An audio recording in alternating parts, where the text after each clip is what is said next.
skills. Now, it involves a wide range of things, Yeah, social skills is not just a one-dimensional thing, but it has many subcomponents. What are some of these subcomponents? Social awareness. What is social awareness? It is, if self-awareness is about taking your own temperature. So when you're sick, you put the thermometer in your, or you have those scanning thermometers these days. They have everywhere when you enter, right? For COVID-19 scanning, when you enter in the mall or any shops, and it shows you what your temperature is. So that's, if you're taking your own temperature, it's self-awareness, your own emotional temperature. If you're talking to somebody and you're analyzing their emotions, so that is social awareness. Or if it's a group or if it's an organization, you're aware of the social setting, you're aware of the emotional temperatures of others that you're interacting with. That is social awareness. Empathy, we'll get to it. Communicating effectively, clearly, and assertively.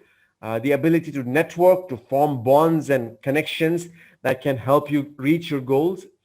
Collaborating effectively, in teamwork. The art of giving and receiving feedback effectively. Conflict resolution, when we are in conflicts, which is unavoidable, right? At some point or the other, we get into conflicts, even if it's with the person we love at home, or if it's with our colleagues at work, or if it's with our siblings or parents. There are always, in any relationship that's prolonged, that has some longevity. Sorry, I can't get the word right. Longevity to it. Then there is bound to have some conflict or the other as a part of that growth and decline of that relationship. So it's not about being in a conflict, but it's about how do you resolve that conflict that comes to social skills. So in essence, social skills is the ability to interact effectively with others.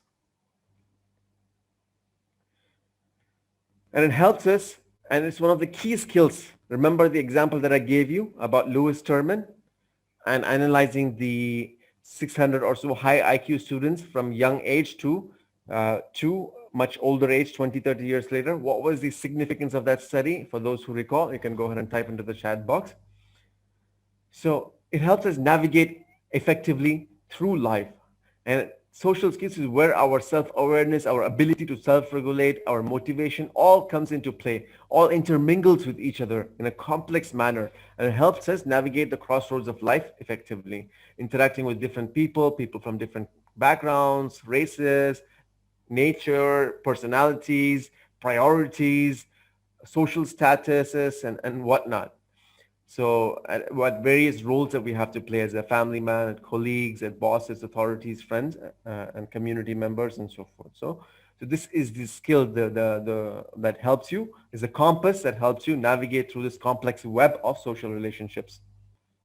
So we'll be looking at some foundational principles. We won't be covering every single one of them in here, but we will cover some of those key principles that I have outlined for you. And some of these we have covered during the webinar that we had before you joined the course. So I won't be going over them, but I'll post a recording of that if you want to review those 3 or 4 principles that I had covered in that section.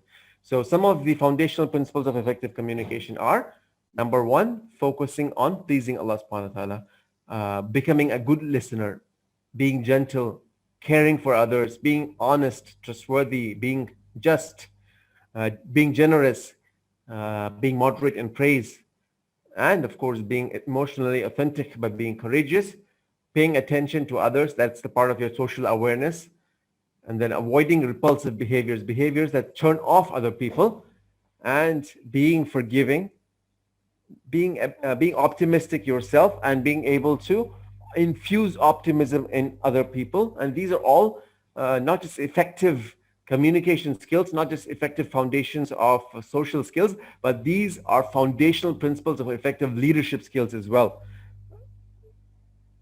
The more you're able to embody these, then you are able to go ahead and practice excellent leadership skills, or practice those traits that are found in good, effective leaders, across the globe, across history.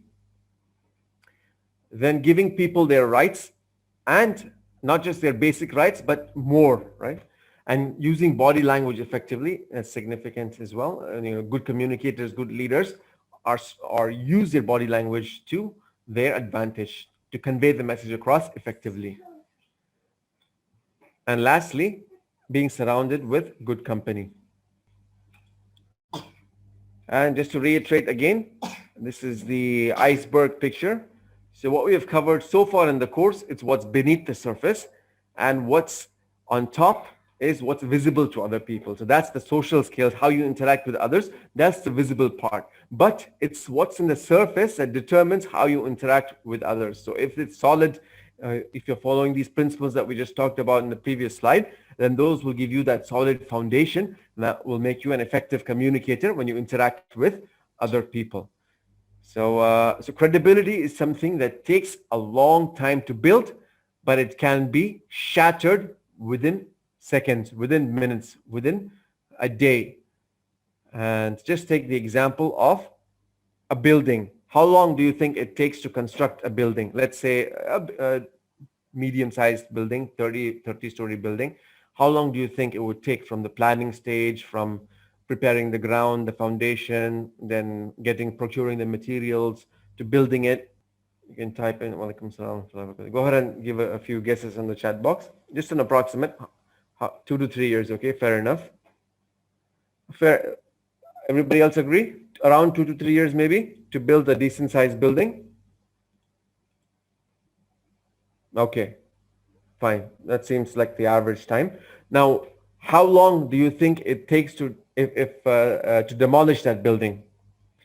If somebody wants to demolish that building, they've decided on that, then how long do you think it would take to go ahead and demolish that building? Yeah, yeah. It would take maybe not more than a day, right? Maximum, half a day.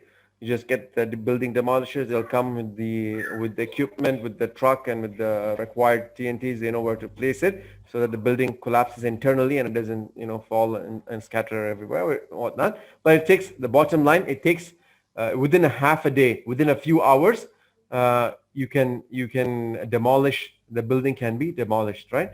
So that is what credibility is as well. It takes a long time to build up your credibility to be known as an honest and trustworthy person, but it just takes one incident, one dishonest thing to go ahead and shatter that credibility. Then people will think, oh, this person is dishonest, this person cannot be trusted, cannot be reliable, and so forth. So this is something that we need to really preserve, work hard, and if we have that taqwa as a motivation and not just what other people think or say, then that will be a better source of motivation to stay on the right path when it comes to being honest and being credible and whatnot. And then we have that internal motivation that will help us even when nobody else is watching. We know that Allah subhanahu wa ta'ala is watching us. So that will encourage us to be honest and do the right